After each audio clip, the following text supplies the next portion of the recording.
Hi Fire Signs, Aries Leo Sagittarius, welcome po sa ating channel. At ito ay inyong daily gabay tarot reading for September 21, 2024. Please be reminded kung naka-resonate kayo, comment down. Kung hindi kayo naka-resonate, ibigay niyo po sa iba kasi general reading po ito. This is for you, Aries Leo Sagittarius, ngayong September 21, 2024.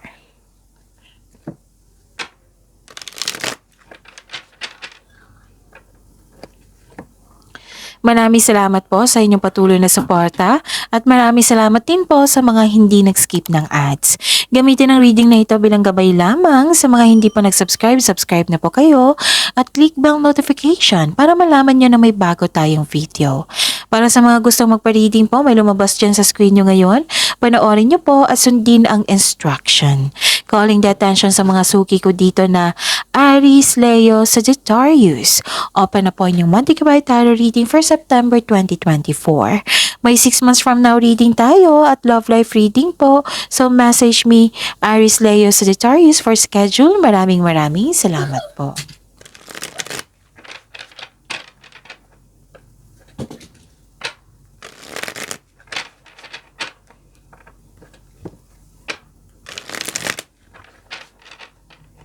Para po ito sa inyo Aries, Leo, Sagittarius ngayong September 21, 2024. Spirits Guide, mga ganap po para kay Aries, Leo, Sagittarius ngayong September 21, 2024. I need 3 cards po.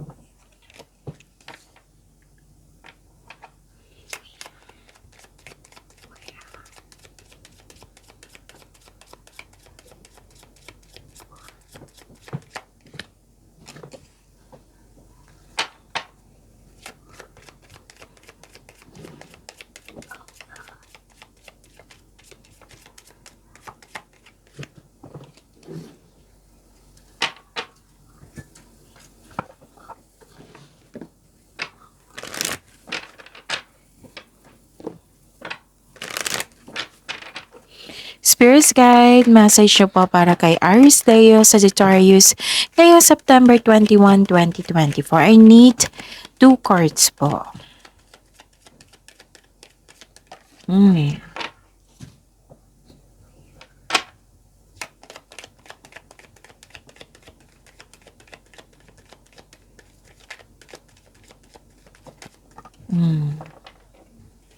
Okay, kunin natin to. Okay. Aries, Leo, Sagittarius. Wow, ang ganda ng mga mensahe. September 21, 2024 po. May reunion, may meeting, may party, special event, public event ba ito? Pag-uusap ng grupo ng tao. Okay? Makaka-receive ka ng gift, regalo, or tulong. Pwede din awards ito, recognition, compliment, nang dahil sa yung galing at talino. Pwede din na, nakita ko dito abundance. Nakita ko yung abundance dito and love is blooming. Maraming nag-support sa iyo. This is happiness ha. This is love is blooming. This is abundance. Okay, ang ganda-ganda nito. And nakita ko rin dito yung hope and healing. May pag-asa po. Nag-update kayo dito regarding sa inyong goals sa buhay. Pwede nagre-research kayo ngayon para may malaman kayong learnings, knowledge, katotohanan, ganon. Nakita ko rin dito na mataas ang inyong intuition. So this is blessings ha. Naka-receive kayo ng blessings. Naka-receive kayo ng tulong or regalo. Yes, 2 card kasi nagsabi niyan Okay? Ang ganda-ganda ng mga mensahe dito. So, you're stepping into power. Ang ibig sabihin nito na bumalik yung confidence mo, you're taking an action, you are very inspired, you are strong beyond measure. A breakthrough is at hand. So, magiging busy kayo ha. So, wag kayong mag-give up at gamitin niyo yung skills nyo, abilities nyo para magtagumpay. Spirits Guide, ano po yung energy ni Aries, Leo, Sagittarius ngayong September 21, 2024?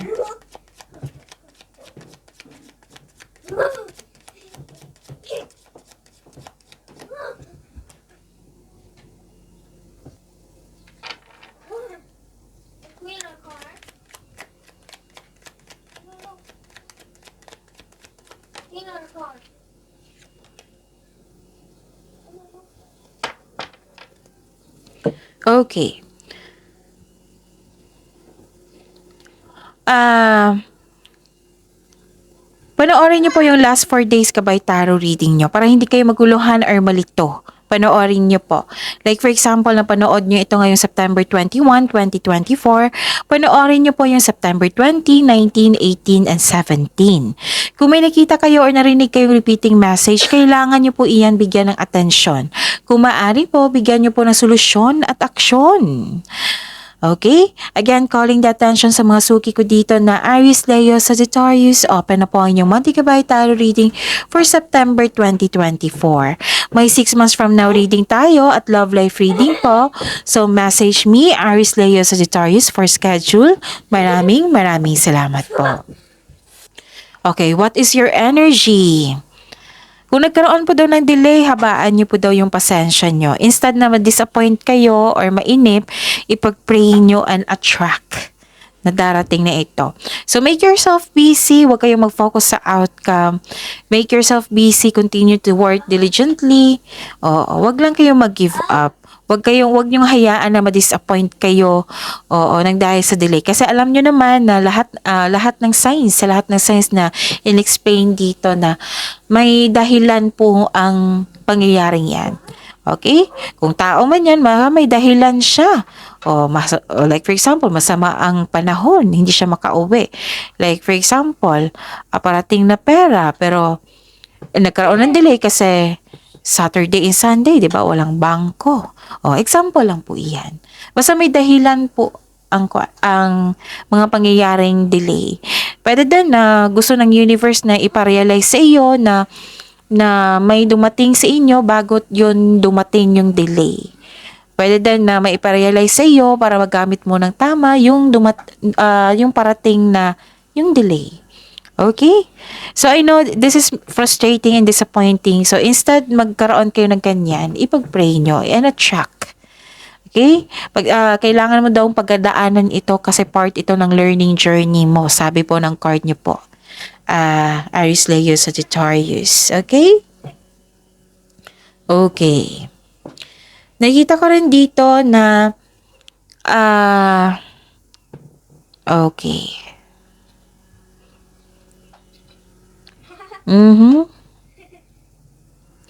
So, i-acknowledge mo lang yung nararamdaman mong disappointment. Dalawang card kasi nagsabi dito na may disappointment na nangyayari. So, kung kailangan iiyak nyo po. Kung kailangan po i-express nyo sa journal nyo, do it. Para malipat mo yung mga nararamdaman mo na gustong sabihin sa pahina. At masuri mo rin kung bakit ka nagkaganyan. Okay? So, after nito, kung ma-express mo na ito, magkakaroon niya ng ginhawa. Magkakaroon niya ng healing. Basta may willingness lang to move forward po. Kaya nga may binigay na blessing sa inyo dito na hope and healing. At sabi dito na huwag kayong what I meant is huwag kayong magsumuko. You're strong beyond measure. Matapang po kayo. Strong po kayo. Spirits Guide, Career and Money po. Career and Money po. Ni Aries, Leo, Sagittarius ngayong September 21, 2024.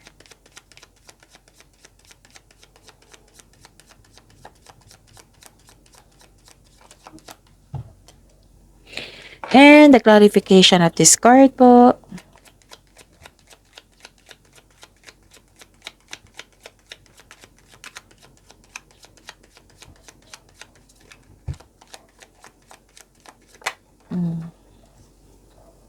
So this is your career and money. Aries, Leo, and Sagittarius. Okay, what is this? Nakikita ko dito na malakas ang inyong intuition. Diba? Sabi ko sa inyo kanina dito, malakas ang inyong intuition ngayon. This is changes. Tanggap mo na ang mga nangyari. Nagkaroon na ng common sense, na may na-realize ka, nagkaroon ng awareness, nagkaroon ng changes. Yes. Actually, may malalaman kang sekreto po mula sa isang tao. Nakita ko dito Tapos makinig po daw kayo sa inyong intuition. And the advice is to clear your mind and ask your heart for the answers you seek. Ang sagot po sa inyong mga katanungan ay nasa inyo na po. Trust your own counsel first. Magtiwala sa inyong sarili.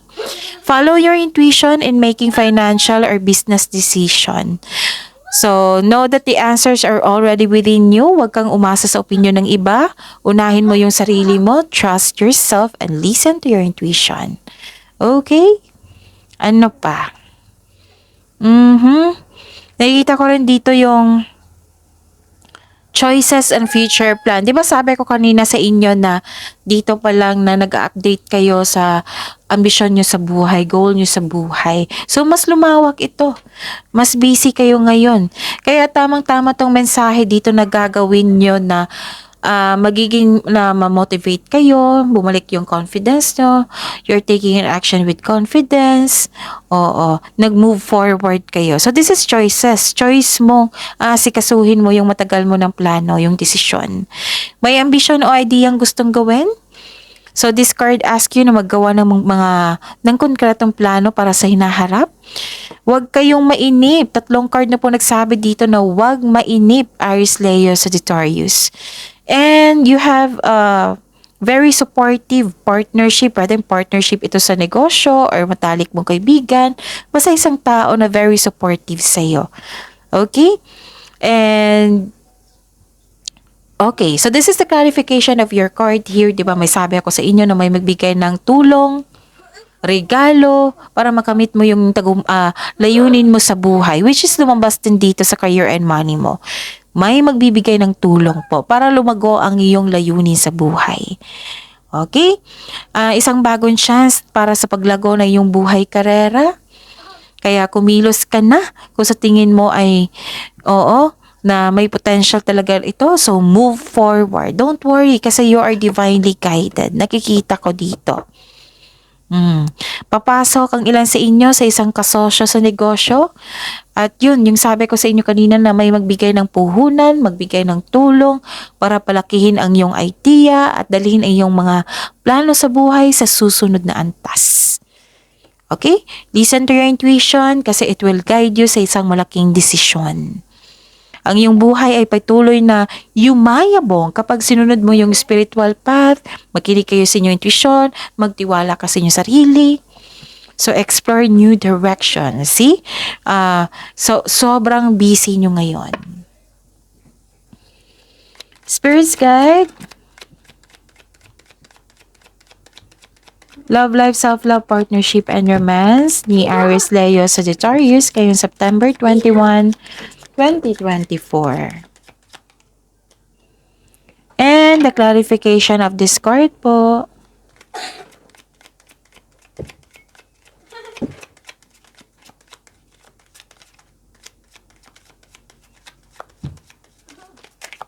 Okay, lumundag. Kunin ko to ha. Maraming salamat po sa patuloy na tiwala at suporta sa ating channel. At maraming salamat din po sa mga hindi nag-skip ng ads. May lumabas dyan sa screen nyo ngayon, panoorin nyo po.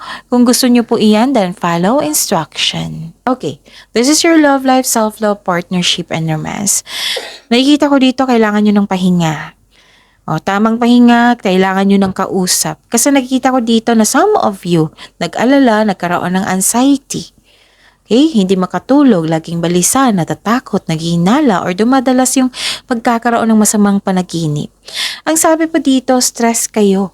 So, kailangan ng pag-unawa dito, pag-accept, pag-unawa, pagtanggap sa what I meant is pagtanggap sa sitwasyon. Yan yung solusyon na binigay sa inyo. Pagtanggap sa isang sitwasyon, pag-unawa. Kailangan mong labanan. Help yourself. Aries, Leo, Sagittarius. Makatulong po ang journal or diary kung may trust issue kayo sa ibang tao. Makatulong talaga yung journal or diary. Isulat mo yung mga nasa isip mo upang sa gayoy maalis ito at mapunta sa isang pahina. Para masuri mo rin kung ano yung punot dulo niyan. Kung bakit kayo nagkaroon ng anxiety pa at bakit kayo nag-alala. Para mabigyan ito ng solusyon. Yes, kung sa journal, sa pamamagitan ng journal, magkakaroon yan ng time eh. Parang nagsaliksik ka niyan eh. Oo, isusuri mo yan kung ano ba yung dahilan kung bakit ako nagkaganito? Deserve ko bang magkaganito? So, ang solusyon na binigay sa inyo dito, i-apply nyo po. Kasi nakakabuti yan sa inyo. Lalo na't yung pagtanggap sa mga nangyari at pagbigay ng pag-unawa. And heal yourself. Okay? Help yourself. Kasi may binigay na hope and healing dito. So, this card tells you to make change. Itong pangyayaring ito ay pansamantala lamang at lilipas din po ito. Ang conflict ay bahagi ng bawat relasyon. Sa kahit sino man yung tao niyan. Sa partner mo ba, sa family mo ba, sa friends mo ba, sa kakilala mo. So, ang nabinigay na solution dito, another solution is communication. Communication is the key. Maaring magawa ng move o schedule na mag-usap kayo ng mahinahon. Kasi kung magbabangayan tayo, di ba, walang solusyon dyan. Pero see to it na handa din siya. Kunin mo yung atensyon niya. Yung sabihan mo na makipag-usap ako sa'yo kasi gusto kong magkaayos tayo. Pero una, i-address muna natin yung hurt feelings natin. Makinig ako sa'yo, makinig ka rin sa akin. At gawak tayo ng adjustment kung kinakailangan para magkasundo tayo. Okay? So, yun. I-call mo yung attention niya, kunin mo yung attention niya. Like, yung sabi ko sa inyo parati na hindi naman sa nakipag-usap ako sa iyo na hindi dapat tayo mag-focus sa kung sino yung panalo at talo, kung sino yung mali at panalo, ganun, di ba? Kung sino yung mali at tama, ganun. So, yun. Focus kayo sa adjustment. Pero, first thing to do is to address your hurt feelings. Makinig ka sa kanya, makinig din siya sa'yo. Kasi kayo naman yung magkakaroon kayo ng pagkakaayos niyan kung i-apply mo itong way of communication na ito. Okay? So, para ma-stop na yung worries mo at stress. Para bumalik na yung focus mo sa sarili. And please be reminded, kung problema ito sa career and money, huwag niyong dalhin sa bahay. Oo. Doon lang yan sa career and money. Kung may problema sa love life nyo, huwag niyong dalhin sa ibang sitwasyon, sa career and money ba, sa iba. Okay? Para kung magkaroon ng solusyon dyan sa problema mo, okay pa rin yung lahat. Stable pa rin yung lahat. Para hindi ka mahihirapan. Okay? Tapos may dito, may pwedeng may celebration kasi.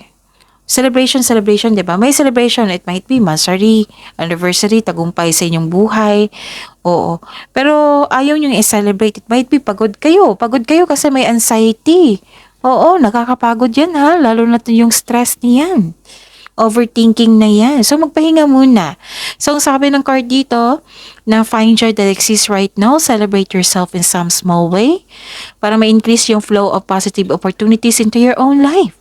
You deserve to celebrate your success. Kasi may special event din dito. So, you deserve this kind of celebration. Kasi nakakahatag din yan ng positivity. Okay? So, yun. Focus kayo sa pagkakaroon ng solusyon. Focus kayo na sa communication is the key. And claim this hope and healing, itong blessings na binigay sa inyo, itong tulong na binigay sa inyo, itong regalo, itong recognition, yung resulta sa inyong productivity sa araw-araw. So, celebrate your success. Celebrate your victory. You are strong beyond measure. Okay? So, yun. So, attract positivity. Positive affirmation ay kailangan. Yes. Anong tawag nito? Positive affirmation ay kailangan. I am loved, I am healthy, I am blessed. Yan yung i-attract nyo. Pagyamanin nyo yung binigay sa inyo ng pagkakataon, lalo na itong tulong na ito para mas lumago yung career and money mo. Yan yung i-focus nyo. Kung ano man yung cost ng nagkaroon kayo ng sadness or na-disappoint kayo sa delay or nagkaroon kayo ng anxiety, There's a way out. Magkakaroon po ng hope and healing na binigay ng universe sa inyo basta magkaroon lang po ng willingness to move forward. Yung pag-accept sa mga nangyari, kailangan din yan, okay? So, see you tomorrow, Aries Leo Sagittarius. Please like, subscribe, and click bell button for notification para updated po kayo sa daily tarot reading natin. Maraming salamat po.